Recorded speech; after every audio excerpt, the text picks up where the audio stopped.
Isabelle Thomas, donc je suis professeure titulaire à l'école d'urbanisme et d'architecture du paysage. Benoît Turcotte, professionnel de recherche, Université Laval, en génie des eaux, génie civil. Alors bonjour, mon nom est Pascal Biron, je suis professeur au département de géographie, urbanisme et environnement de l'Université Concordia. Je vais me présenter, Laurent Da Silva, je travaille chez Uranus comme économiste principal.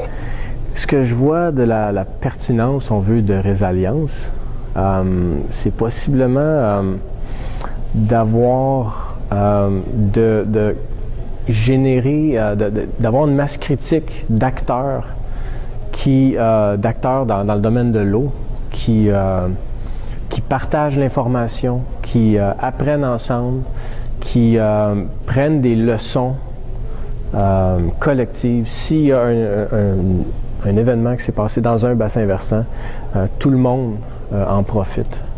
Résalience, c'est extrêmement important, c'est une très belle opportunité pour partager les expériences.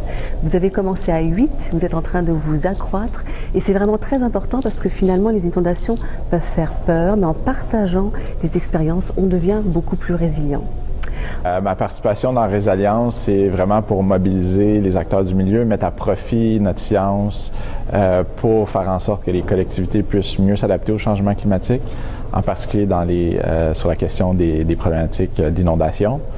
Ensuite, mon message, justement mon message, c'est un message d'apaisement. On a vécu des inondations en mai 2017. Ce qui est très important, c'est de connaître sa vulnérabilité et d'aller vers l'adaptation, mais une adaptation résiliente, en justement prenant en compte nos propres efforts et en changeant les comportements. Il n'y a pas juste les inondations à l'eau libre, il y a également les inondations par les glaces, les inondations par embâcle.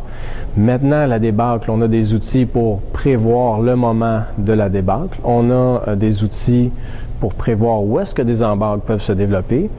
Donc, on peut déjà commencer à intervenir de ce côté-là. Et même si la glace a un aspect vraiment chaotique et difficilement prévisible, on peut quand même non seulement travailler en amont pour la prévention des inondations, mais également protéger la population. On veut utiliser, en fin de compte, la quantification économique vraiment pour faire la démonstration que s'adapter, c'est payant pour les collectivités, mais pour la société québécoise dans son ensemble. Que les rivières ne sont pas des entités statiques, donc elles se déplacent dans l'espace, mais aussi qu'elles débordent et que c'est normal qu'elles débordent dans la plaine d'inondation.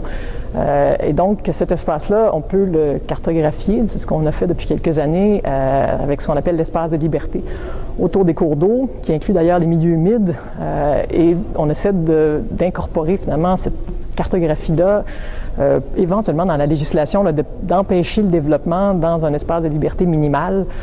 Enfin, qu'est-ce que j'ai appris?